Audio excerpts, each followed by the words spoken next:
Hey guys, welcome to the video. Today I just have another NWOpening video for you, and today I'm opening from AEW Unrivaled Series 3. He is the bastard!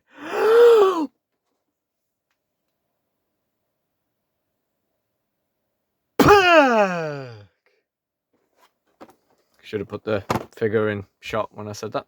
It's too busy holding my breath, wasn't I? Yeah, so here we go. This is the second AEW figure that we have opened on the series. I decided to pick this up because it was reduced to $11.99 in Smyths Toys.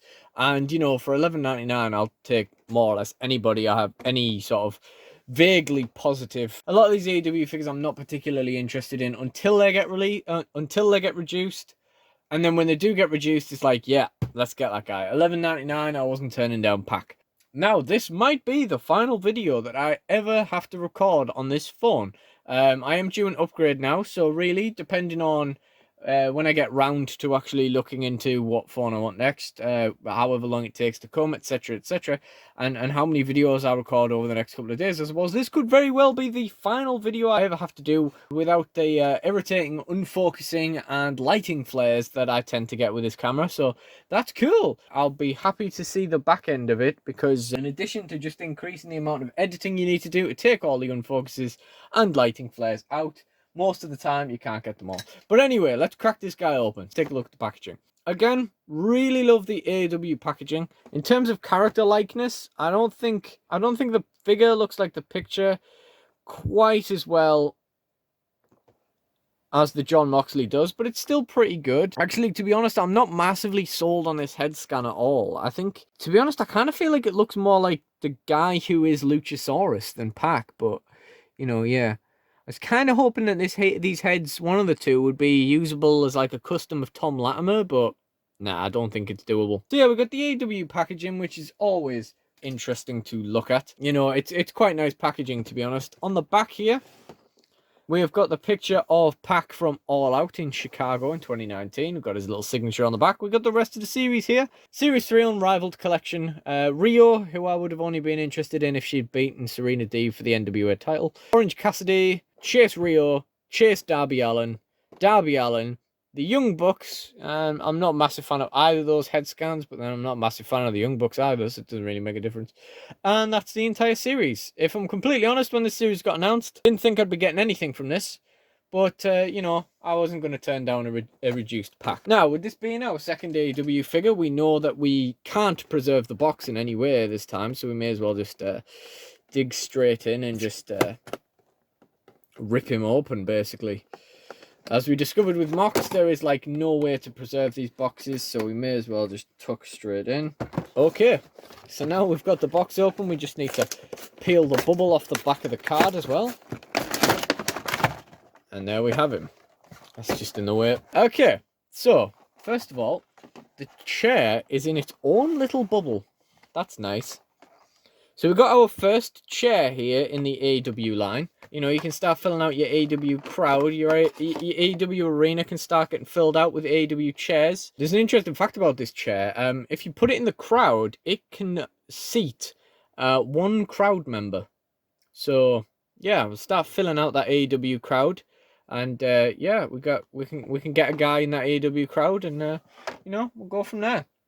I don't know, what do you say about a steel chair? It's, you know, it's a slightly different design to what you see usually. It's got the hinges here, which are always nice to see. You know, it looks like we have the Jack-specific style kind of clip-in bits still. However, these hinges are so much stronger. Apart from there, where it's just unclipped itself, you're going to get a lot more use out of these, I think, than a Jack-specific style chair. And what I'm noticing here that I haven't noticed before is that there's kind of like crossed, like what you call it, like latticed kind of net shape on all of this plastic. It's on the chair too. What's that about? I didn't notice that last time. I don't think Moxley was like that. Oh well, whatever. Okay, so it's a little bit of a pain to get out. So there we go, and the only other accessory we have there is the alternate head. So let's take a quick look at that. I think that the alternate head is a... Oh, you can actually move the hair. So we can find out. Yeah, it's a slightly... Yeah, it looks like it's a slightly different expression. Doesn't really matter because it's covered with hair. And our particular copy, don't know whether this will be a common thing, our particular copy is pretty poorly painted. We'll just put that head there, or not, as the case may be, and then we'll take a look at the actual figure. So, the first thing that screams out to me, unfortunately, is the fact that his torso, it doesn't look too bad on the camera, but yeah, trust me, it's quite noticeable. His upper torso is a completely different shade to his lower torso. This is not something I thought to look at when I was comparing them in the shop. Yeah, they all look about the same. Because, you know, you got to check the details of your figures before you buy them. If there's multiple options, you may as well look at which one's the best painted. They all look 6 and 2/3. I didn't think to look at the skin tones, though, to be honest with you. I don't know if this is a common issue or if it's just on this one figure and this is completely one of a kind. But, you know, it is a different tone. The upper torso is a different tone to the lower torso, which is actually a squishy plastic. What's that? Whoa, I've never noticed that before. It's actually kind of squishy. It's actually kind of squishy. Anyway, and then the arms are a different shade as well. Just to check, because I know that some of the AEW figures are a little bit off in terms of scale. I'm just going to check his height. Pretty sure his is going to be correct. He looks about 5'8", doesn't he? I wasn't really convinced in the packaging, but we'll quickly check. I don't know what we're going to compare him to, but let's compare him to a Mattel Elite. This is my in-progress Adrian Street custom, which is also 5'8". Street looks a bit taller than PAC there, to be honest. I would use Moxley into scale as well, but I know Moxley is the incorrect scale. Yeah, it looks like he's more or less. It looks like he's more or less the right size. So next up, as always, we're going to go to the joints. And the first thing I've noticed straight off the bat when looking at it is that this hand is very loose. This is a very loose hand. Look at that. That's actually a bit of a shame, because one of the major things I was concerned about with this figure is that, like the other AEW figures, he wasn't going to have a closed hand to hold this chair. I mean, they've made Jon Moxley without a closed hand. Jon Moxley can't hold a weapon. However, I think that hand is going to be good enough for him to hold it, but it also doesn't help if that hand is loose. He can hold it, I guess, you know. It would be better if they just had like closed hands. Like I don't know what this is. I don't know what this is accomplishing. It's not a fist. It's not an open hand. It's just a fucking mess. You know, in terms of action figure use, I don't know what the fuck this hand shape is for, but whatever. So now we've dealt with that glaring issue. We'll start at the top. The head, that's nice. That's just a nice spin around, nice and clean. Like, it's not too tough. It's not too hard. I'm gonna pop him off. Try the other head as well. Just because, why not? Bit of fun. There we are. That one does. Yeah, that one is actually stiffer, to be fair. That one is stiffer on his head. Cool. Let's swap it back. I prefer looking at the other one. These AEW figures, if you haven't seen, have a front and back neck joint rather than one that's just like in there. So that's also very interesting. So we'll go for the rest of this arm. So that shoulder is nice and stiff. It's a bit loose. It's a bit loose. The elbow is okay, and then of course the elbow's okay, but it's not great. I mean, and then of course that hand is just fucked. The other arm, that one's okay. That's a bit loose, but when do you ever use that joint? The elbow is all right. And that wrist is not great, but it's okay. I mean, you know, it's all right. It's better than the other one. Ab joint is pretty good. That's all right. And the waist is more or less what you'd expect. Boot forward. Maybe slightly loose. Knee seems fine. And the boot seems okay. Like that seems fine all around, really. Other leg, that's nice and stiff. Leg's nice and stiff. The knee is fine, and the boot, it's crazy. That, I mean, like, what the fuck is that? What kind of, like, PAC? You need to get your foot fixed. Go to a doctor. No, that's fine. That foot is absolutely fine. So the legs are okay at least. The arms could be a bit better.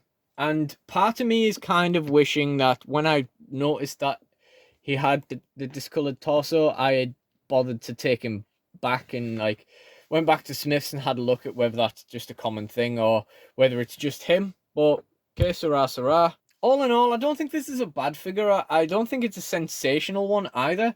The chair is a nice accessory because we hadn't seen it in the AEW line yet. The extra head is a nice touch, and of course this has become a fairly common thing now in the line. The figure itself is interesting. I don't think that the likeness to PAC is incredible, but you know, you can tell it's him, and I guess at the end of the day, it's kind of like maybe he's got one of those faces that's kind of hard to draw into action figure form anyway, because I kind of feel like the Adrian Neville figures didn't really look like him. The attire is really nice, and for $11.99, it's a really good like generic body. Even if you just like, you know, I could go out and buy another one of these and just put a head on it, use it as anyone. So, you know, it's pretty good. He's a bit short on that side. But in saying that, if you want someone that is about 5'8", there aren't very many bodies you can use to make them. So, you know, he's great for that too. All in all, I guess that's my review. It's not an incredible figure. It's not one I would have bothered buying if it wasn't $11.99. I mean, even when it was $14.99, I wasn't really interested. All in all, it's not a bad figure either. I think, you know, if you like PAC, then you're going to love this. You have kind of mid-range feelings about PAC, you're probably going to want this for $11.99 maybe. The final thing I want to talk about is my plans for him in DSW, my stop motion fed, which you can watch on my channel. Now, I don't have any immediate plans for him.